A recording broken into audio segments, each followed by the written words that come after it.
খুব বেশি ঝাল খেতে যারা পছন্দ করেন, তারা অবশ্যই এই ভর্তাটি ট্রাই করবেন। আমার কিছুদিন ধরে খুব ঝাল খেতে ইচ্ছে করছিল। মানে খুব ঝাল, ঝাল করে কিছু খাবো। তো আমার যাকে বললাম যে, "আমার খুব ঝাল খেতে ইচ্ছে করছে।" ও বলল, "ঠিক আছে ভাবি, চলেন তাহলে ভর্তা বানিয়ে ফেলি।" আর ওর হাতের ভর্তা যে এত মজা কি বলবো! অনেক ঝাল দিয়ে সে বানাইতে পারে এবং আমাদের মধ্যে সবচেয়ে বেশি ভর্তার রেসিপি পড়ে তার ঘাড়ে। যেকোনো ভর্তা সে এত মজা করে বানায়। ঘরেই ছিল কেচকি গুঁড়া, সেগুলা দিয়েই সে ভর্তা বানাইতে নেমে পড়ল।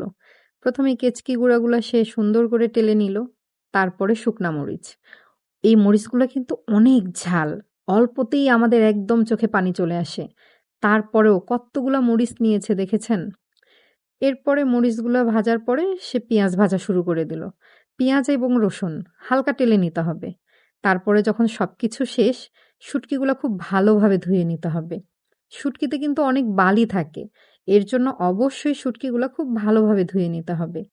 সবকিছু ধোয়া শেষ হইলে এখন আসল মজা, বাটাবাটি। তারপরে সে বাটা শুরু করলো। ১ম এ মরিচগুলা একটু হালকা বেটে নিল। এরপরে শুটকিগুলা দিয়ে বাটা শুরু করলো। এরপরে টেলে রাখা যে পেঁয়াজ রসুন ছিল সেগুলাকেও আধা বাটা করে ফেললো। আধা বাটা করে এরপরে এটাতে লবণ মিক্সড করে। এই যে দেখেন মোটামুটি হয়ে আসছে। আর একটু। এটা একদম মিহি হবে না। কিছুটা পেঁয়াজ গোটা থাকবে। এতেই মজা। এরপরে সবকিছু বাটা হয়ে গেল।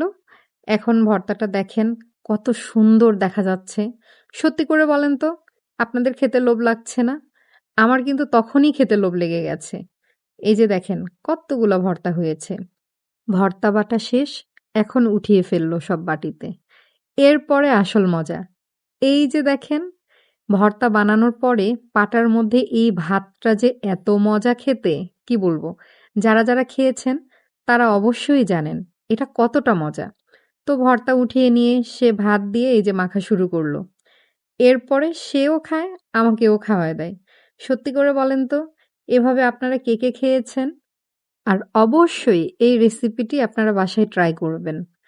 আজকের মতো এই পর্যন্তই। সবাই ভালো থাকবেন। আল্লাহ হাফেজ। আর আমার ভিডিও যদি ভালো লাগে অবশ্যই একটি সাবস্ক্রাইব এবং লাইক করে যাবেন।